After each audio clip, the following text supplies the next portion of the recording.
Eternizando o conhecimento. Física. Aula 1. Parte 1. Aqui nada vai mudar, e as minhas ideias meio doidas vão continuar lá no fundão.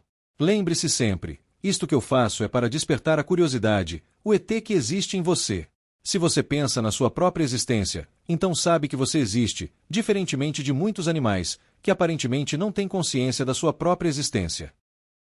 Então, que tal usar aquilo que está escondido, internamente, entre suas orelhas? Porque agora você vai precisar raciocinar muito, do mesmo jeito que a matemática faz com a gente. E olha que vamos encontrar muitos, mas muitos rótulos no caminho. Mas não tem jeito. Como poderíamos nos referir a um determinado assunto específico se não usarmos as etiquetas corretas? Se você chegar ao açougue e disser, quero 1 quilo de carne, o açougueiro vai te perguntar, qual carne? Contrafilé, alcatra, patinho. Aqui te desejo boa sorte e espero que meu resumo e meu modo de pensar sirvam para ajudar você em suas dúvidas. Se houver algum erro, me informe. Vou gostar de corrigi-lo. Mas lembre-se sempre, quando estiver no canal do ET, aqui, você não é obrigado a aprender. Seja um pouco curioso para saber o que vou mostrar aqui, certo? Objetivo da aula. O que é física? Estudo dos movimentos. Cinemática. O que é física? Como toda ciência, a sua base é a observação. Nossos amigos da Idade da Pedra já faziam isso, sem se preocupar se o assunto pertencia ao ramo da química, física ou biologia. O importante era observar. Eles observaram raios caindo em árvores, que começavam a pegar fogo. Aí, aproveitaram para usar o fogo para aquecer seus alimentos. E observaram que algumas árvores não pegavam fogo, quando o raio caía, mas as derrubavam.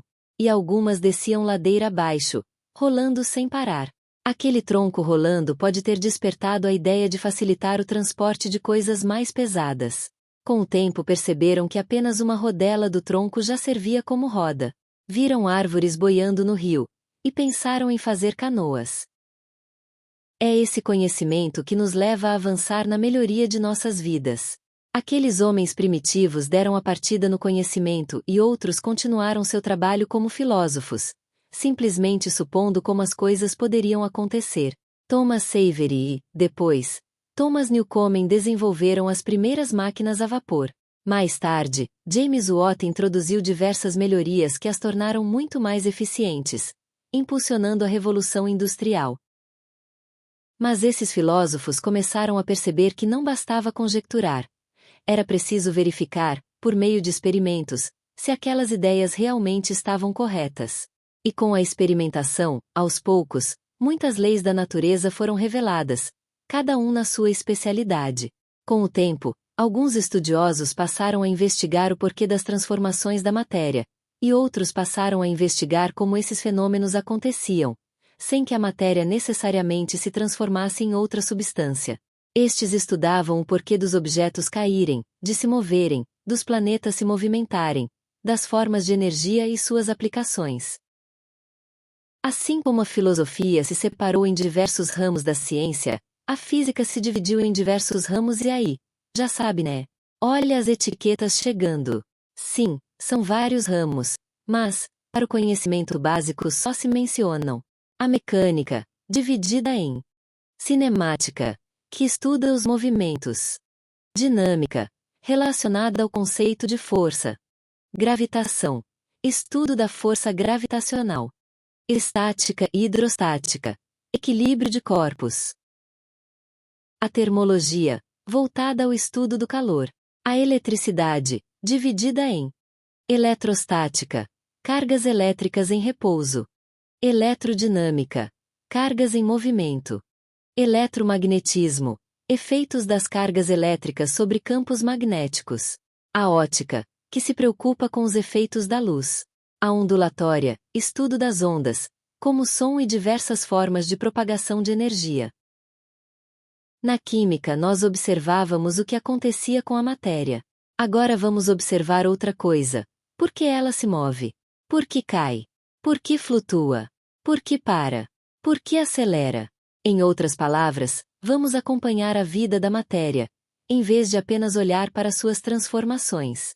Precisamos despertar o cientista que existe dentro de nós. Isso dá muito estudo pela frente. Então, por que não começarmos logo? Você pode até dizer que é chato ter que calcular movimentos, ao estudar física, mas estamos analisando movimentos o tempo todo.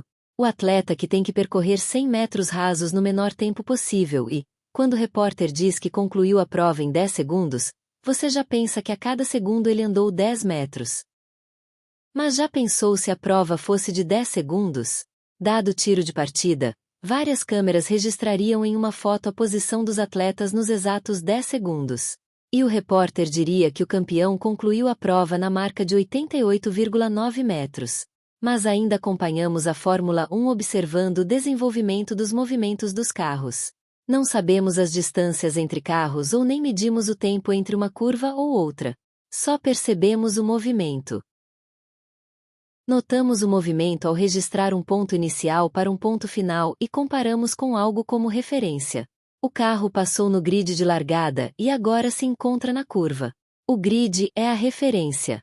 Mas precisamos saber o quanto um carro se deslocou em relação a outro. Então, precisamos de mais um meio de comparar. Precisamos contar o tempo. E por que o tempo é uma comparação? Lembra daqueles relógios de ponteiro? Não. Peça ao seu pai para te contar sobre qualquer dia desses. Imagine esse relógio com uma circunferência de 60 centímetros. A cada segundo, o ponteiro se deslocaria 1 centímetro, abreviatura de centímetros, lembra? Quando dizemos que uma bicicleta percorreu 5 metros por segundo, na realidade, ela percorreu 500 centímetros na estrada em relação a 1 centímetro do ponteiro de relógio. Ou seja, ela foi 500 vezes mais rápida do que o ponteiro. Mas, voltando à pista, quando comparamos mentalmente o movimento dos carros, estamos vendo quanto é rápido determinado veículo em relação a outro. Estamos nos referindo à velocidade.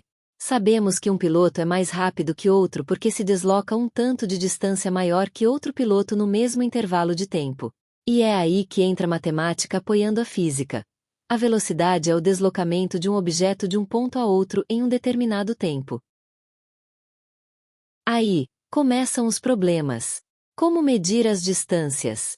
Na Idade Média, mais ou menos, os reis se consideravam eleitos de Deus, por isso é que não havia eleições. E, com base nisso, decidiam tudo com esse poder milagroso. Os comerciantes daquela época viviam em constante briga com seus clientes, porque eles usavam as medidas a seu favor. Para vender um pedaço de tecido, usavam um pedaço de pau como padrão. Mas havia uns malandros que reduziam o tamanho do medidor. O rei, aquele ser supremo, decidiu acabar com essa discórdia. A medida agora será o tamanho do meu pé divino, e podem usar também meu braço divino como medida. E aqueles pedaços de pau foram ajustados para passarem a ser o padrão, acabando com as malandragens. E olha que, até hoje, existem países desenvolvidos que persistem em manter esse sistema de medidas. Vai entender. O tempo passou e os países, através de seus cientistas, decidiram usar uma medida que fosse comum a todos, pois nem todos os reis tinham o mesmo tamanho de pé, não é mesmo? Foi quando se criou o SI, o Sistema Internacional de Unidades, em 1960, com um acordo de mais de 100 países, o Brasil tá dentro. Acho que é porque ele não tem rei. Lá se estabeleceram 7 grandezas fundamentais que são comprimento, metro, massa, quilograma, tempo, segundo, corrente elétrica, ampere, temperatura termodinâmica, Kelvin, quantidade de substância, mol, intensidade luminosa, candela. A partir dessas grandezas fundamentais, se chega às grandezas derivadas como área, volume, velocidade, aceleração, força, pressão e energia. Vamos voltar à pista.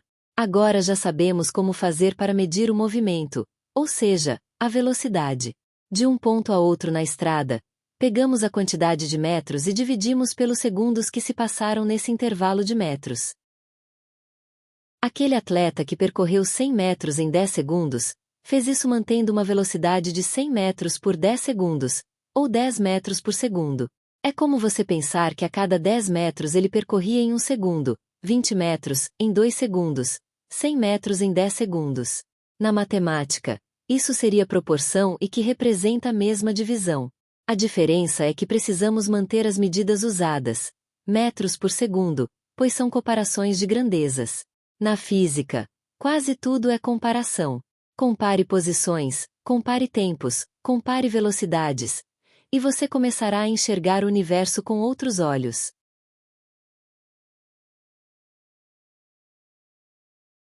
Na parte 2, veremos conceitos básicos e grandezas, mas da minha maneira.